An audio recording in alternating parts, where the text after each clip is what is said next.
A lot has happened. Last time I was here, we didn't have a school. Now we have two of them, brothers and sisters.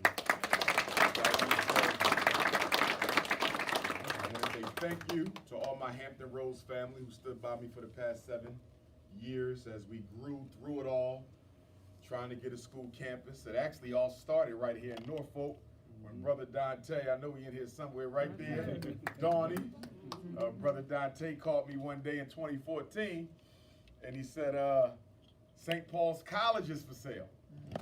You know, so I looked it up, called the auction company, Motley's in Richmond, and they said $2 million. I went down there and looked at it, 118 acres.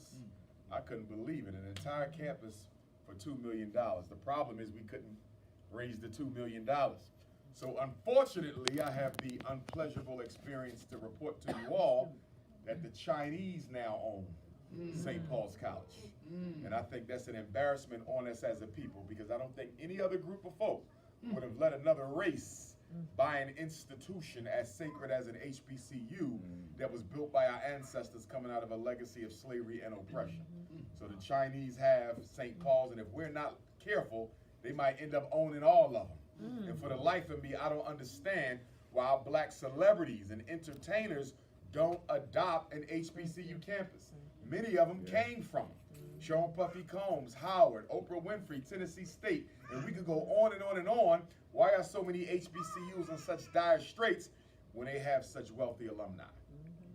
But then again, we also understand that black folks have been conditioned by slavery to only be interested in having fun and doing things we want to do with our money as opposed to what we need to do, brothers and sisters. It doesn't make any sense that we are in the condition that we are in. As I travel the country and travel the world, but we're talking about right here, these 50 states, it's amazing that there's 50 million Africans in this country. 50 million and 50 states. On average, that's 1 million black folks for every state. And no state where I go can I find an independent black community. Not one. No city, no state, no town, nowhere in this country.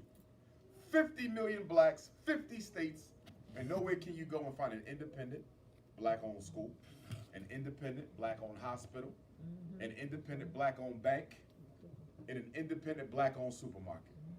Nowhere in 50 states. But while I say that, the week after next, most of you are going to rush out and hemorrhage millions, hundreds of thousands of dollars on things that you won't even be bothered with 3 weeks after the new year. Our Christmas shopping is one of the greatest weapons of mass destruction in our black community. But most of us are so caught up in the hype of it all that we cannot divorce ourselves from it. And those of us who have children, because we raise them on a steady diet of narcissism and materialism, we have no choice but to feed that by buying them a whole bunch of junk that they feel like they need in order to keep up with the Joneses. It doesn't make any sense, brothers and sisters. $2 billion a year on Air Jordans, $4 billion a year on liquor, $800 million a year on chicken, turkey, beef, and pork. We spend $1 billion on chicken, turkey, beef, and pork, which means we're financing our own heart disease, financing our own morbidity. When are we going to change? And we're not fooling nobody. I don't care how many books we read. I don't care how woke we get. I don't care how many trips we take to Africa. Changing our name, it don't matter. Until other people see African people use their money to leverage their political power, we'll never be taken seriously. We will march, we will vote, we will pray, but we will not use our money. And that's the Achilles heel. That's why everyone is doing better than you. And we're so in love with white folks that we keep on thinking that if we just love them enough, they'll change their behavior. That is mental illness. That is mental illness. But you got black people who believe that. And unfortunately, we've been conditioned by some churches, but not all, to believe that the only solution to white supremacy is to pray our enemies into compassion. But you can't show me a nation on earth, and many of them are Christian, but you can't show me one that came into being because somebody prayed for their oppressor to change their behavior. Never happened, never will happen.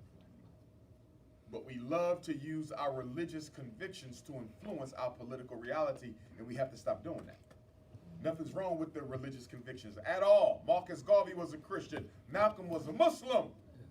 But they had the wisdom to think politically and economically about their reality. Black people depend on God too much to solve problems that you created yourself. Black people spend too much money waiting on God to solve problems that you created yourself. In addition to that, we believe too much in our enemy to transform himself into what we need him to be, while at the same time doing nothing to transform ourselves into what we ought to be. You want the white man to change, but you won't change.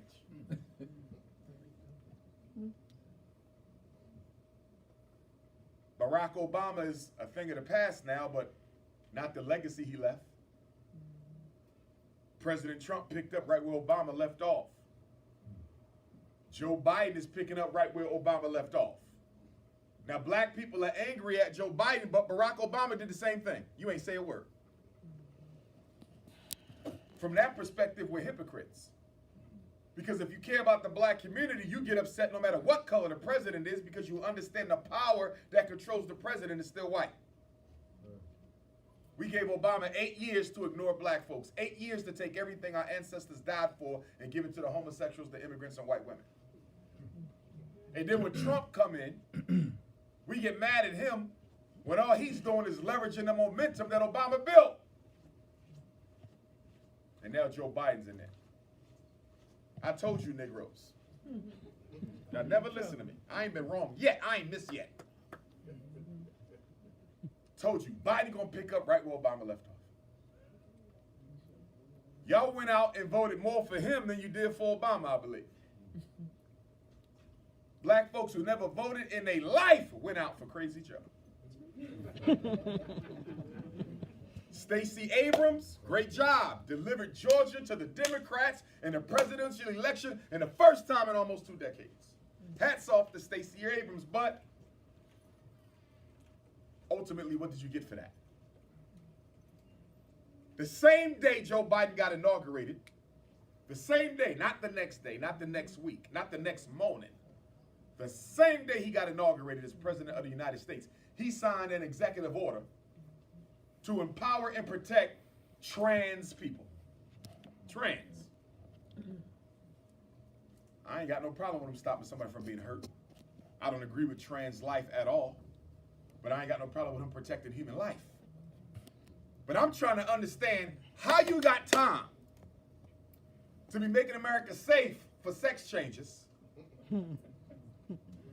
but America still ain't safe for black people. I'm trying to understand how you got time to take care of that before you can take care of us. And then you have the Atlanta parlor murders. I understand. Asian women were murdered. Wrong. Have no problem with the anti-Asian hate bill. But I'm trying to understand how you can outlaw a racial slur. The anti-Asian hate bill outlawed racial slurs against Asians. You can go to jail for calling an Asian a slur. But it's still perfectly okay to use the N-word with Africans. And then you gave the transgenders their own cabinet level position in your White House. The Asians have a director for Asian affairs. How? Donald Trump gave the Hispanics the Hispanic Prosperity Initiative. They have their own cabinet level director. I'm trying to understand, how is everybody being taken care of? Except the people who built the country. Come on in, family. How is that? And now, they got the Afghanis coming over. And guess what they're using the Afghanis for? Same thing they're using the Mexicans for. $2 billion set aside for the Afghanis, but you still ain't got reparations. The Afghanis are here to do 2 things. Help gentrify the black community and to replace